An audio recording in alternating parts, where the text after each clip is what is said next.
Born in the age of the flying circus, aerobatics became of age following World War I, when private pilots realised they could draw a crowd with their daring in the skies.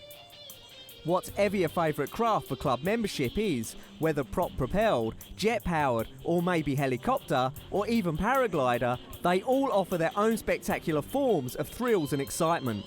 At events such as Aero GP, competing pilots race high-performance airplanes around tight circuits at near ground level or over water.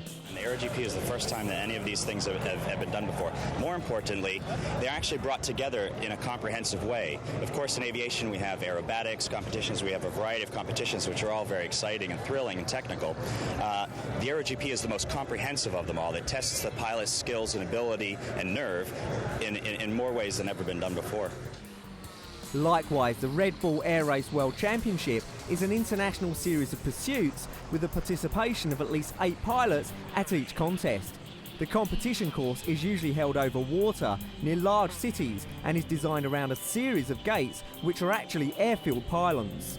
The pilots must navigate the course in the fastest possible time and perform a prescribed series of aerobatic manoeuvres, including as few penalties as possible. Planned and designed with veteran Hungarian ace Peter Besnay, who worked closely with the Red Bull Air Race team to develop the concept. The aim was to grow a brand new international aviation race that would challenge the ability of the world's best pilots, creating a race in the sky that was simply not about speed but also precision and skill. Before they can get a super license to compete, new pilots who wish to become members of this exclusive club must have recognised credentials from the FAI and have competed at international flying competitions. This is no place for an amateur. Low-level stunt flying in front of large crowds calls for top-level experience behind the stick. The wind today was very strong. It's very turbulent in the track and makes some of the corners very difficult. So you're trying to line it up to fly through these air gates, and it's anybody's guess out there. It's why you're seeing a lot of this quick maneuvering, because we're all second-guessing the flight path of the airplane due to the crosswind. We don't fly at the same time. If we were there barging each other out of the course, I would say it was rivalry. There's a fierce competition going on, and I want to go faster than Mike and vice versa, but all I've got to do is just try and fly as fast as I can each time I go out there.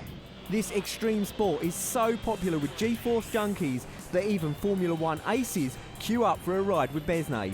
Last time I remember I had no idea where I was, because you went up and like...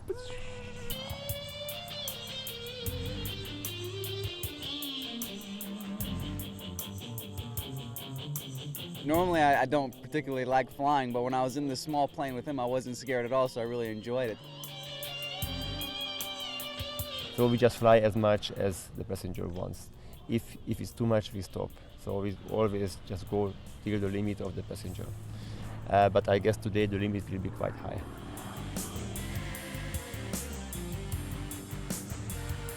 When you go away from the runway upside down, you have to pull negative G, so the blood goes up to your brain, and that's interesting. I think that's the hardest G-force to deal with.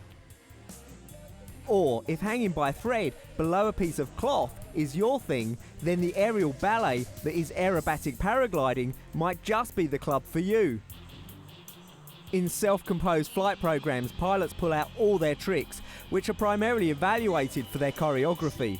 The long list of stunts is impressive, with wingovers following spins, partial asymmetric closers and full stalls, the tumbling and the dot on the eye landing on the raft near the lakeshore.